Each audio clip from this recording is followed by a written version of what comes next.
कि आप समाजवादियों का चरित्र ही इतना दोहरा हो चुका है, इतना दोहरा हो चुका है कि अपने बच्चों को भेजेंगे इंग्लिश पब्लिक स्कूल में और दूसरों के बच्चों को बोलेंगे कि एक गांव के उस विद्यालय में पढ़े जहां संसाधन भी नहीं है। जाती रही भावना जैसी प्रभु मूर्ति देखी तिन तैसी, यह तो आचरण आप लोगों का है, यही ढोंग है आप लोगों का, यही ढोंग है।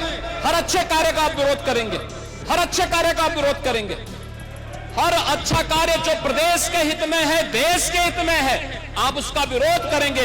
अपने बच्चों को ये लोग पढ़ाएंगे इंग्लिश स्कूलों में और दूसरे के बच्चे के लिए अगर वो सुविधा सरकार देना चाहती है तो कहते नहीं उर्दू पढ़ाओ इसको, यानी उसको मौलवी बनाना चाहते हैं, कठपुल्ला पर की ओर देश को ले जाना चाहते हैं। ये नहीं चल सकता। उत्तर प्रदेश की विभिन्न बोलियों को, भोजपुरी, अवधी, ब्रज और बुंदेलखंडी को इस सदन में सम्मान मिल रहा है और हमारी सरकार तो इन सब के लिए एक एकेडमी का भी गठन, अलग अलग एकेडमी के गठन की कार्रवाई को भी आगे बढ़ा रही है।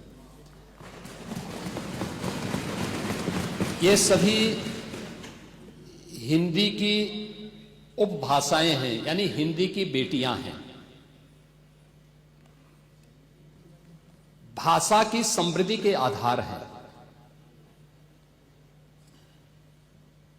और हमें इसका स्वागत करना चाहिए। ये सदन साहित्यिक, केवल विशुद्ध साहित्यिक और व्याकरण से के विद्वानों की नहीं है, आम जन का प्रतिनिधित्व करने वाले माननीय सदस्य समाज के विभिन्न तबके से आए हैं। अंतिम पायदान पर बैठे हुए व्यक्ति की आवाज को भी इस सदन में मुखरता मिले, इसके लिए अगर किसी को हिंदी में वह धारा प्रवाह नहीं बोल सकता तो उसको भोजपुरी में भी अपनी बात को रखने का अधिकार मिलना चाहिए, अवधी में, ब्रज में या बुंदेलखंडी में उसको रखने का अधिकार मिलना चाहिए। ये कौन सी बात हो गई कि भोजपुरी में ना बोले, अवधी में ना बोले, इसका विरोध है, विरोध अंग्रेजी का, बुंदेलखंडी में ना बोले और उर्दू की आप वकालत कर रहे हैं। ये बड़ी विचित्र बात है।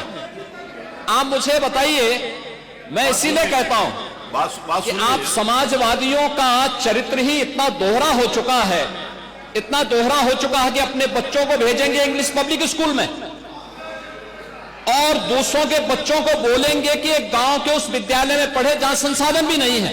ये दोहरा आचरण और जाती रही भावना जैसी प्रभु मूर्ति देखी तिन तैसी, यह तो आचरण आप लोगों का है।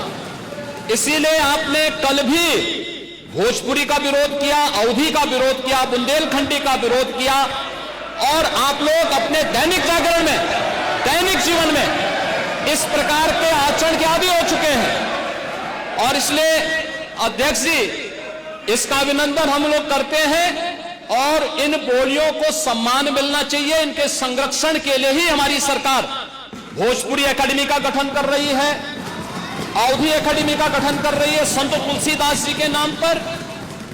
इसी के आधार पर ब्रज भाषा इतनी समृद्ध भाषा है।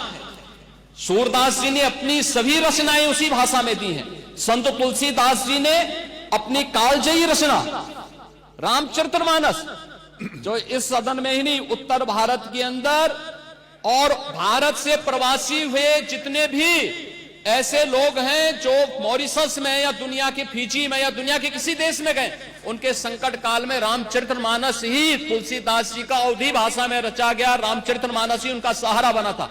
और आज जब उसको सम्मान मिल रहा है तो आप उसका विरोध कर रहे हैं। बड़ी विचित्र सी स्थिति है। आप हर अच्छे कार्य का समाज, आज के यही ढोंग है आप लोगों का, यही ढोंग है। हर अच्छे कार्य का आप विरोध करेंगे, हर अच्छे कार्य का आप विरोध करेंगे। हर अच्छा कार्य जो प्रदेश के हित में है, देश के हित में है, आप उसका विरोध करेंगे। और मुझे लगता है इस प्रकार के विरोध की निंदा होनी चाहिए और हम इसका समर्थन करते हैं जो उत्तर प्रदेश की बोलियों को सम्मान मिल रहा है। मैं आपका धन्यवाद करूंगा और विधानसभा सचिवालय को इस बात के लिए धन्यवाद दूंगा कल हम लोगों ने यहां पे इसका शुभारंभ किया, समाजवादी पार्टी ने उसका विरोध किया है और मुझे लगता है कि प्रोसीडिंग का हिस्सा होना चाहिए, इनको समाज के सामने एक्सपोज करना चाहिए। अपने बच्चों को ये लोग पढ़ाएंगे इंग्लिश स्कूलों में और दूसरे के बच्चे के लिए अगर वो सुविधा सरकार देना चाहते हो, कहते नहीं उर्दू पढ़ाओ इसको, यानी उसको मौलवी बनाना चाहते हैं, कठपुल्ला पर की ओर इसको ले जाना चाहते हैं। ये नहीं चल सकता है।